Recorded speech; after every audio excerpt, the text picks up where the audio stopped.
You are involved with the Tinfoil Hat Society, presented by Realm of the Mist Entertainment, hosted by Venus.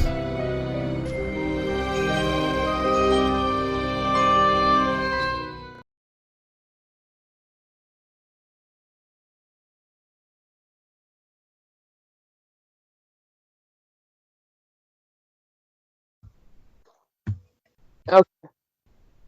Okay. So we'll just be quiet for like a few seconds, and I'll just start introducing the show. Okay. And you go by Chris Rutter, right? Yeah. Okay. Perfect. So So how long have you had a channel going? with Realm of the Mist, Well, with Realm in the Mist and all together, like how many episodes in are you?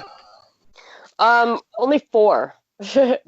It's kind of something that didn't take off. Like I was always looking for a co-host, but everyone kept bailing or getting paranoid.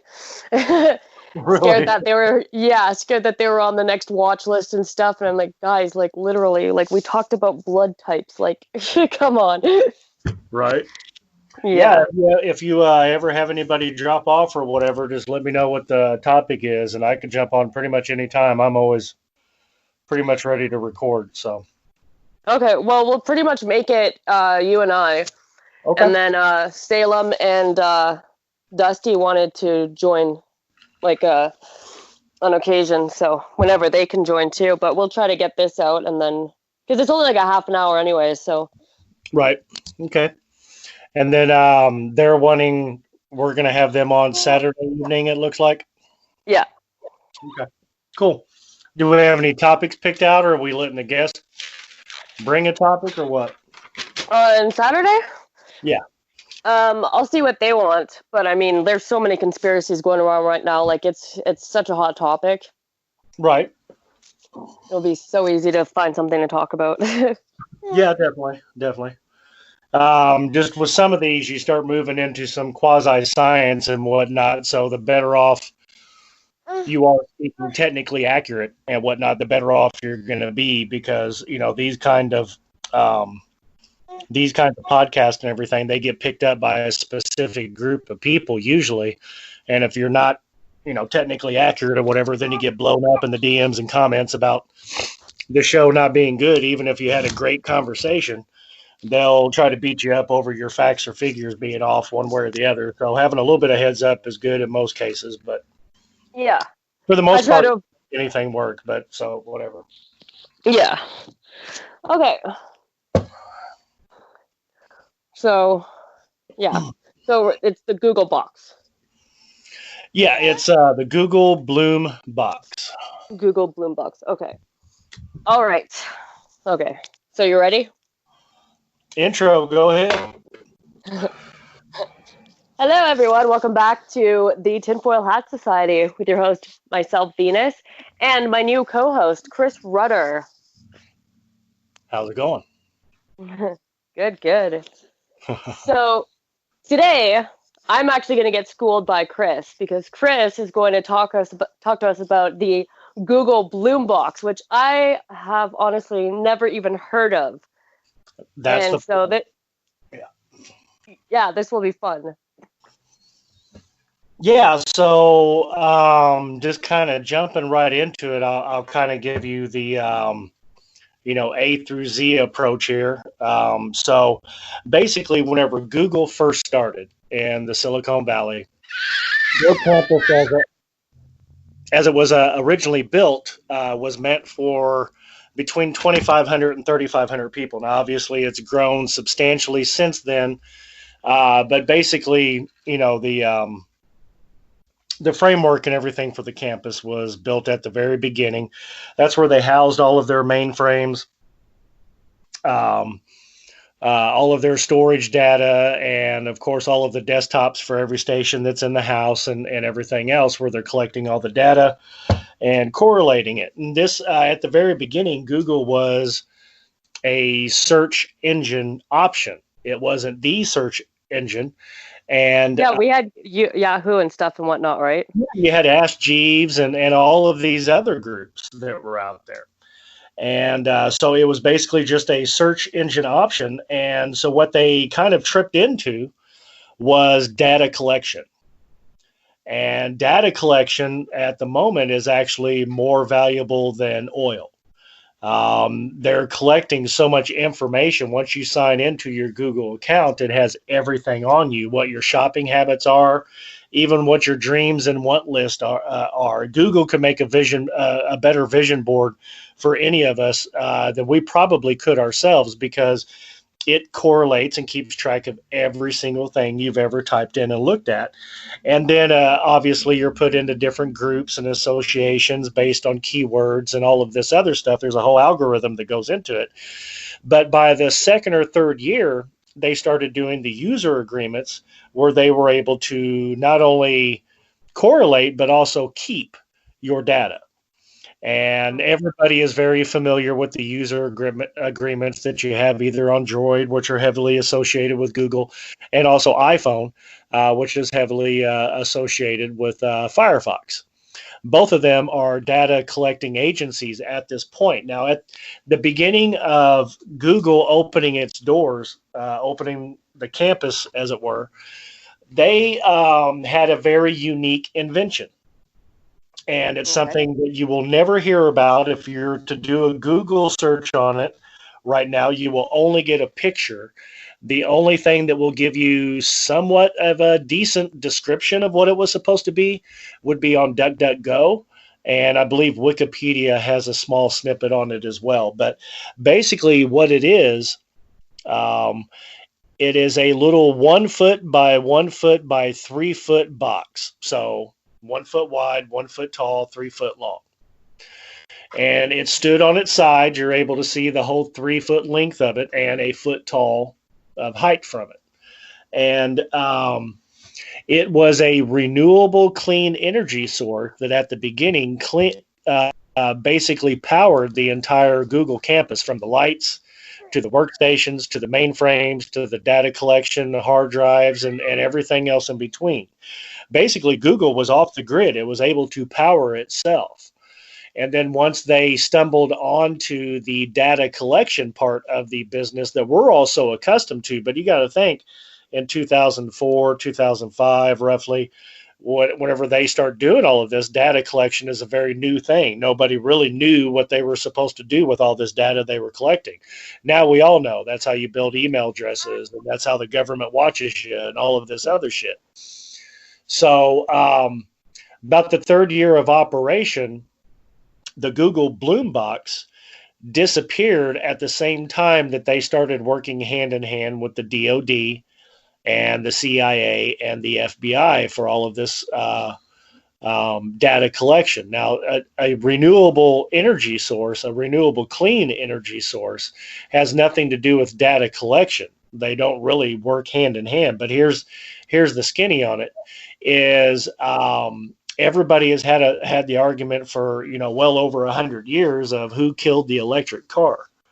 And there's been several other clean energy arguments that have come out that instead of them benefiting industry, the corporations, like Exxon and Texaco and all of these other gas-related industries or powerhouses, they were able to shelve these clean energy options. They would basically buy out the entrepreneur or the inventor of said gadget, buy it out and shelve it, so that way nobody else could get their hands on it.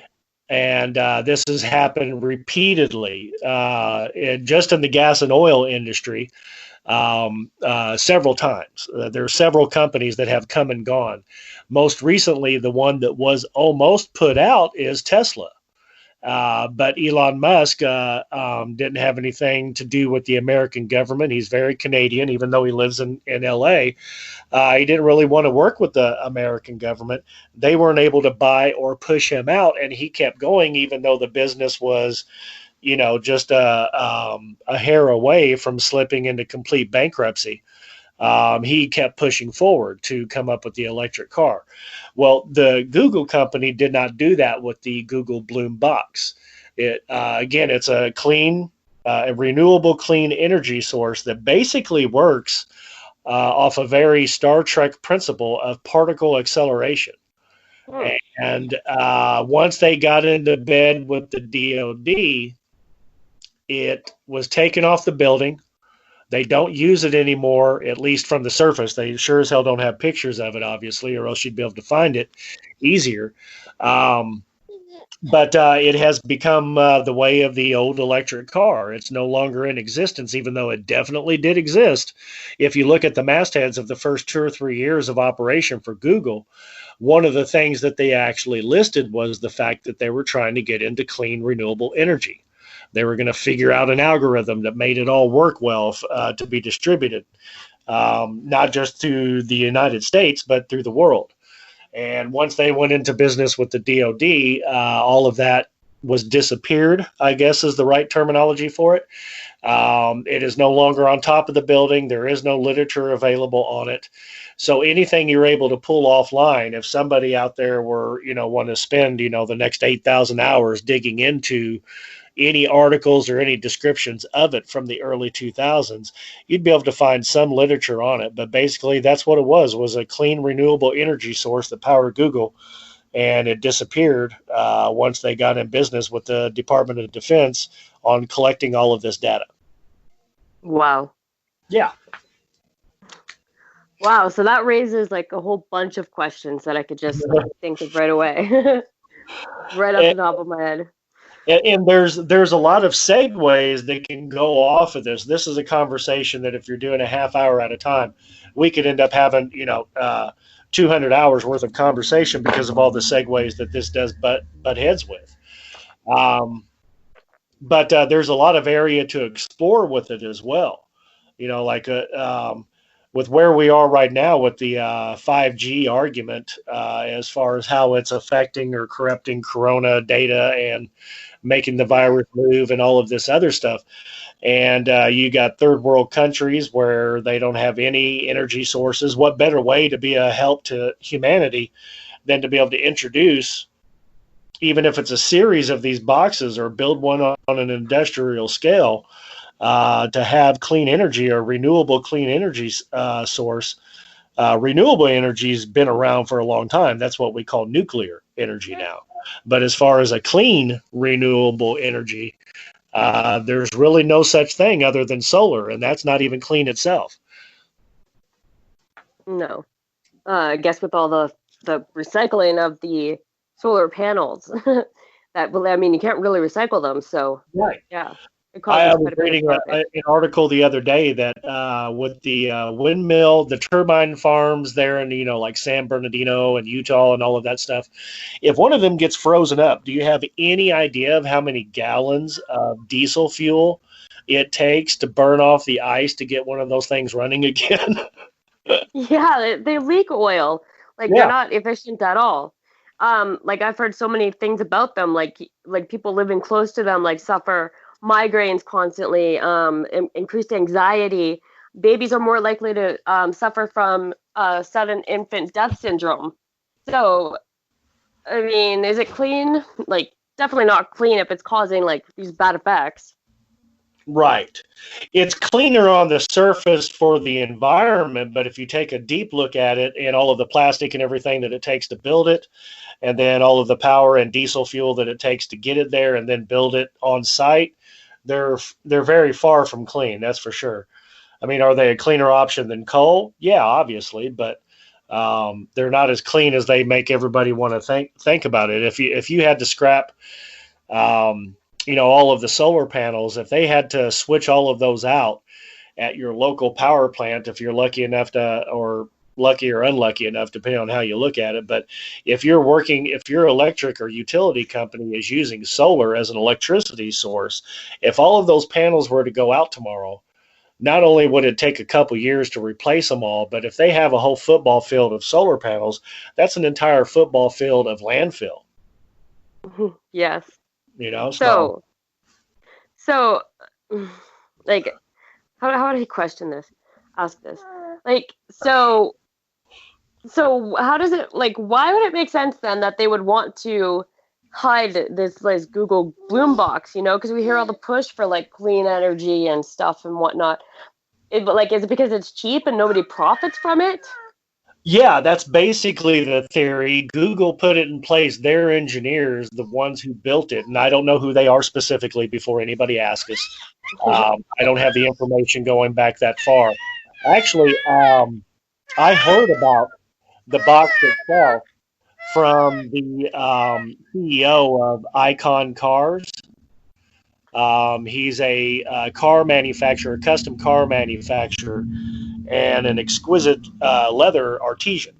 And one of his biggest things, and he's talked about it a couple of times on Rogan's show and in a couple of other articles, he's the reason I even know about it because he brought it up. And I got to looking into it. And the biggest argument is that it's cheap to build. The science isn't copyrighted, first of all. So who's going to own it? Who's going to take credit for it? It was built by the team of engineers for Google's use. And it wasn't meant to be used on like a mass production type of scale that, you know, you're powering the United States or cities thereof. You know? And then how do you bill it? Like, what's the metered hour on something that's renewable? Yeah, exactly. So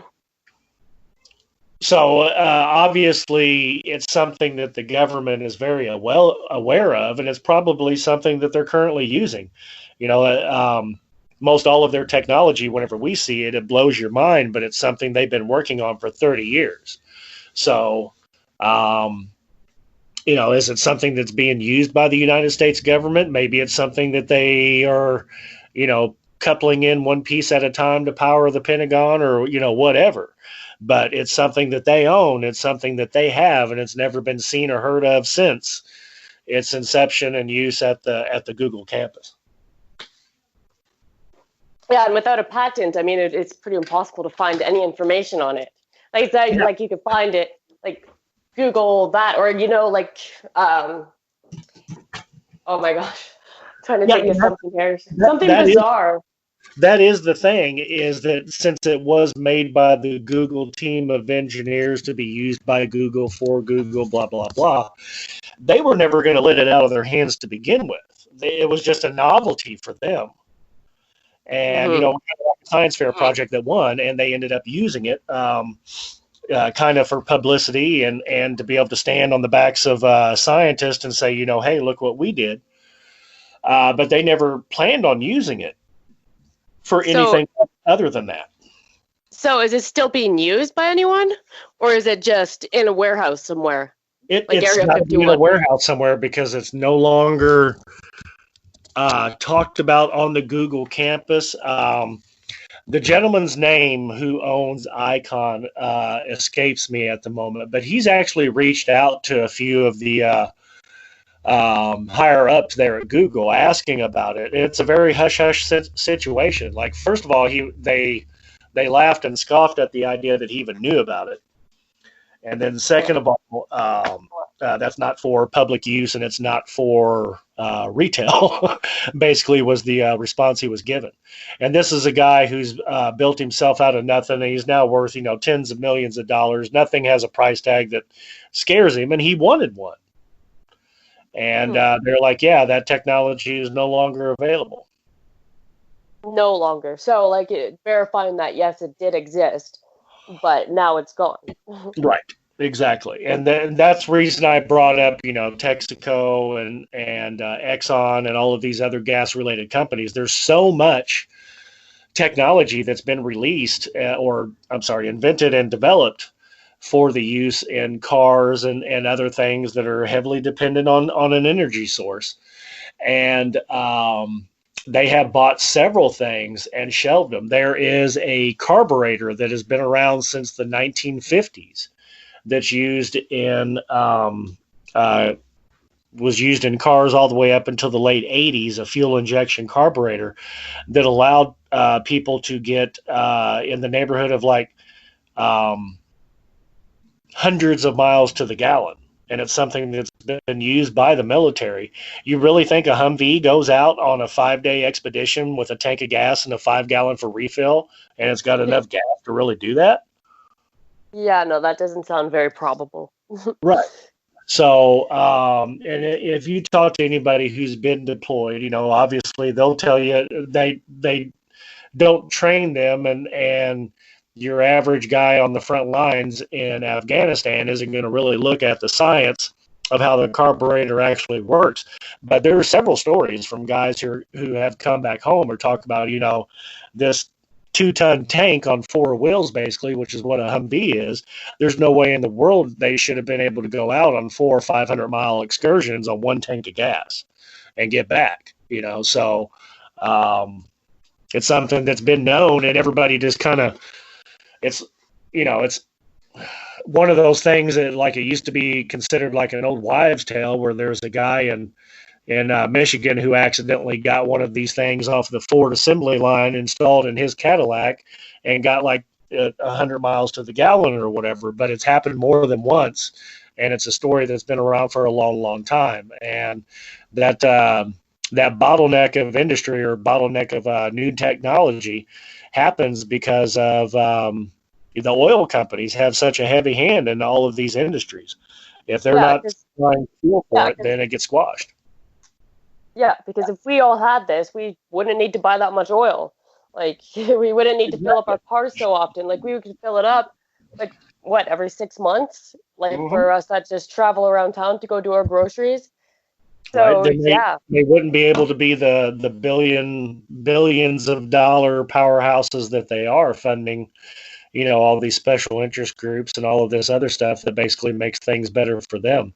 It's like a washer and dryer. You think Whirlpool doesn't really know how to make a washer and dryer that'll last you the rest of your life? See, that reminds me of, like, the Brave Little Toaster Goes to Mars. And, like, yeah, everything was made to break. Like, it's not made to last, so you have to keep buying it and getting the new style of stuff. I mean, because companies can't make money. If companies aren't they would still make money, but I mean, no, they have to be selfish. They have to be greedy. It's like the typical elite that we have to deal with. It's called planned obsolescence. The reason that term exists is because of manufacturers building something that is made to break down. Yeah. So, I mean, even if we bought a cheap toaster, I bought a cheap toaster, like, but like when I first moved, like, I needed a toaster, right? And it's like a $12 toaster.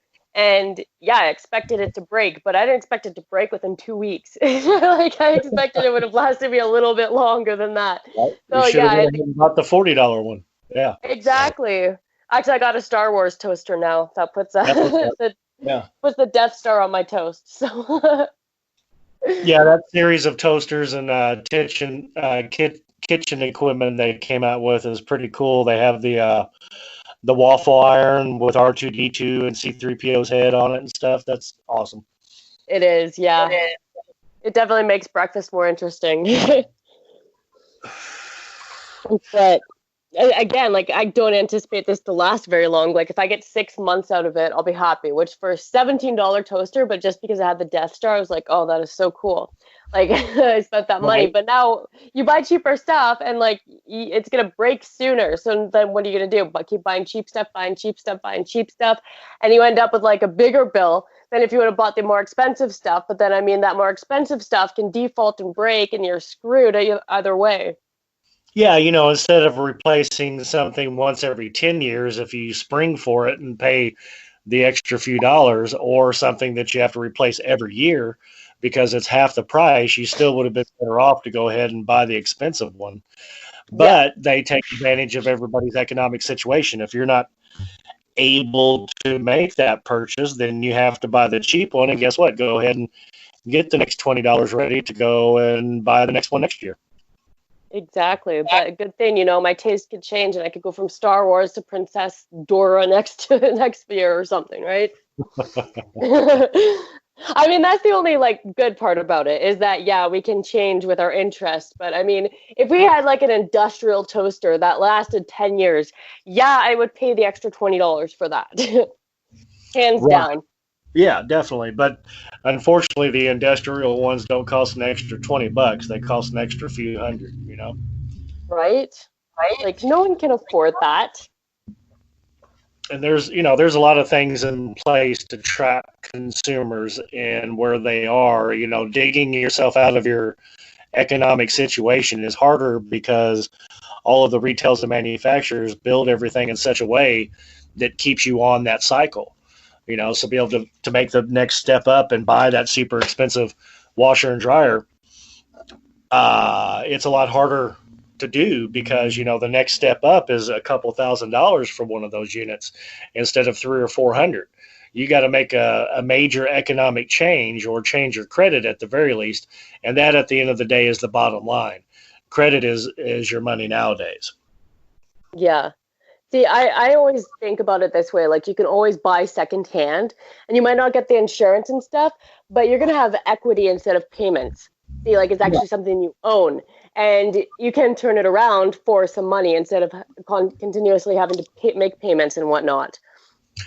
Yeah, ownership is definitely the way to go whenever it comes to something like that. And you could buy something that was top of the line 10 years ago, buy it secondhand, knowing that you still got another 10 or 20 years out of it, instead of buying something brand new for on the cheap and having to replace it 5 years from now.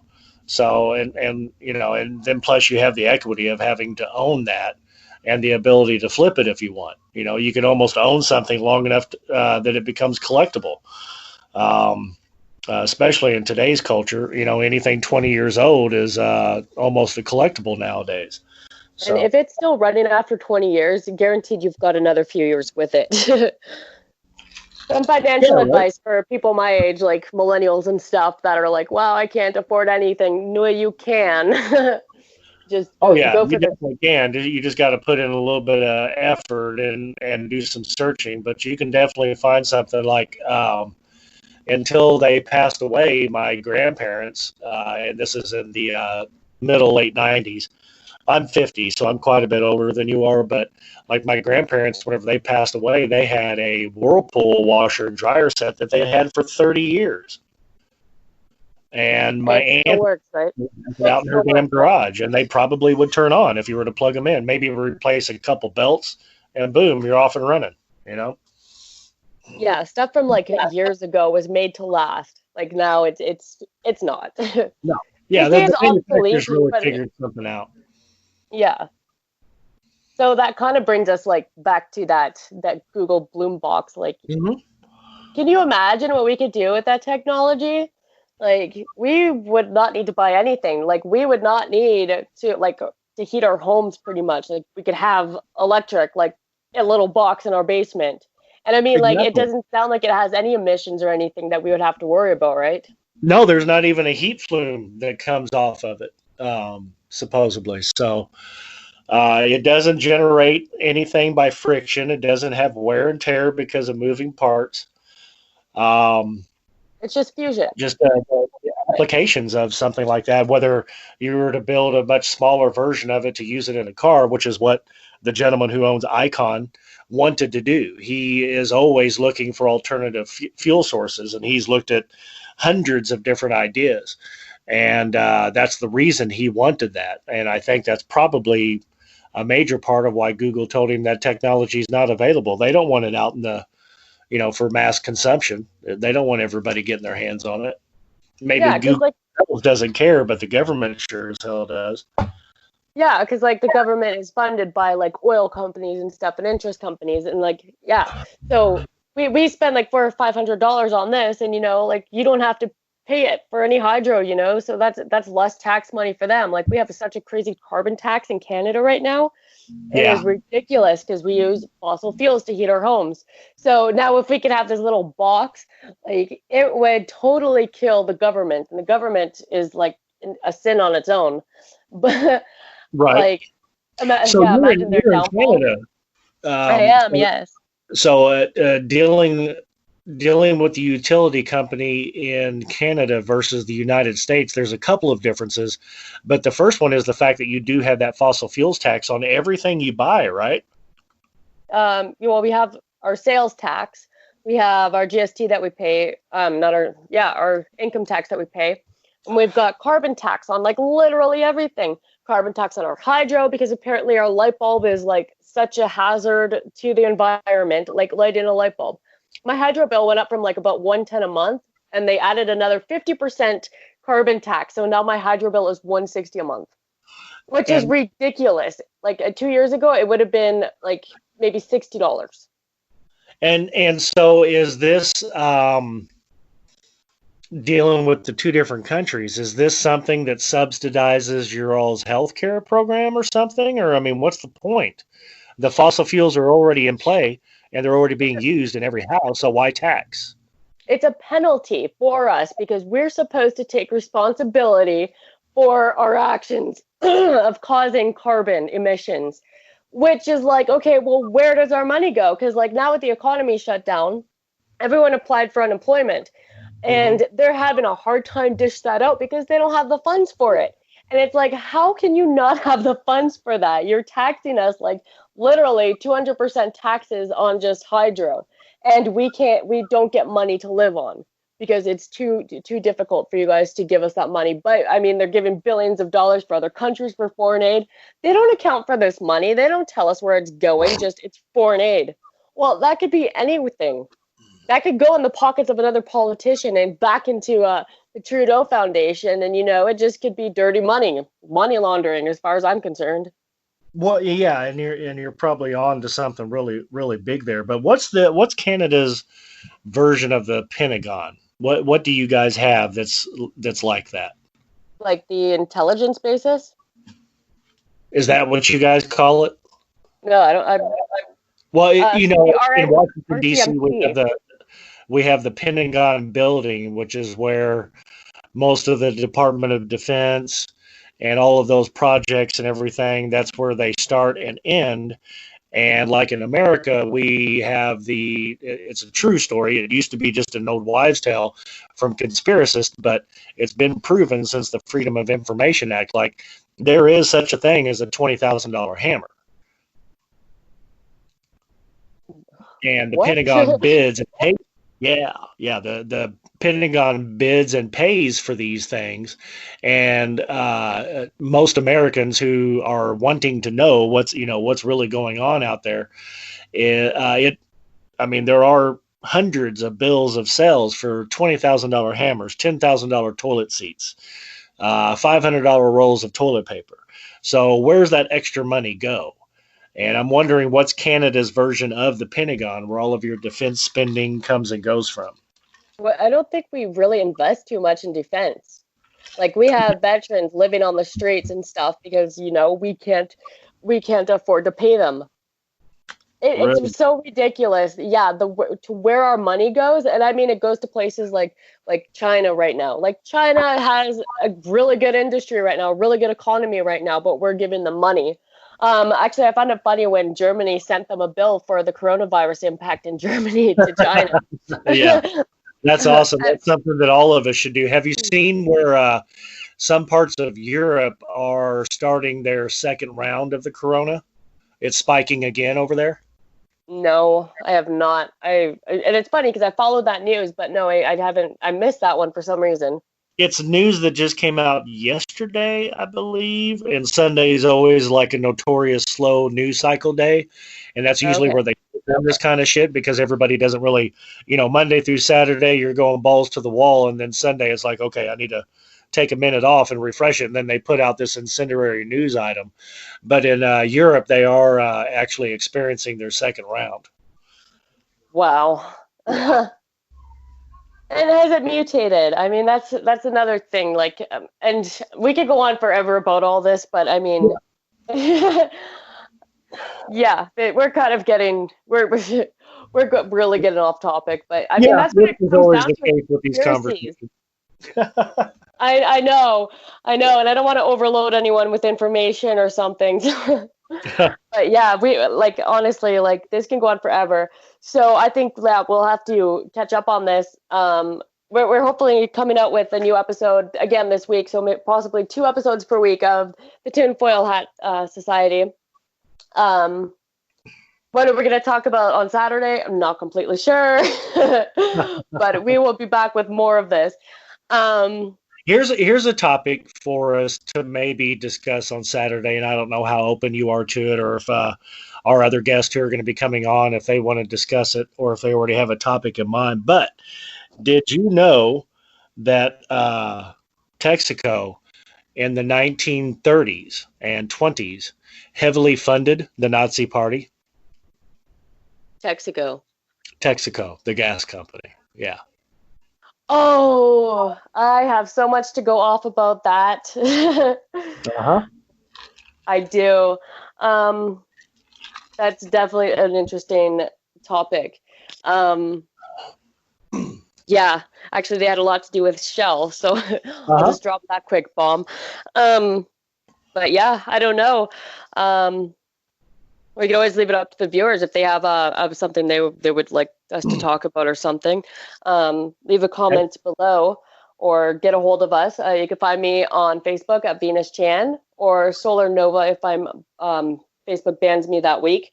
You can find me on Instagram as Venus Uncensored or email me directly at venusuncensored@gmail.com. And I will be back this Saturday with another episode of the Tinfoil Hat Society. And you can find me directly at What's Your Effin' Binge on Facebook. That's at your What's Your Effin' Binge. And you can also find us on Instagram, Twitter, and LinkedIn under What's Your Effin' Binge. Or you can reach me directly at Christopher S. Rutter on Facebook. Or you can email me directly at what'syoureffingBinge@gmail.com. Awesome. Oh, and until next time, everyone, do not use tinfoil hats. They don't work. They're aluminum foil, and it's kind of counterproductive to blocking out microwaves. You're basically baking them in instead of blocking them. Yeah, just a tip for all our viewers. All right. Cool. Till next time. Bye, guys. All right, so 36:26. Stop recording. Are you still there? Yeah, I'm still here. Okay, cool. All right, I'm just making cut notes here. 36:26. 36:26. I love making these shows. I like it's so out of hand though. Yeah, like, definitely. so off topic. There's so much you could talk about, and like if we sat here for like a whole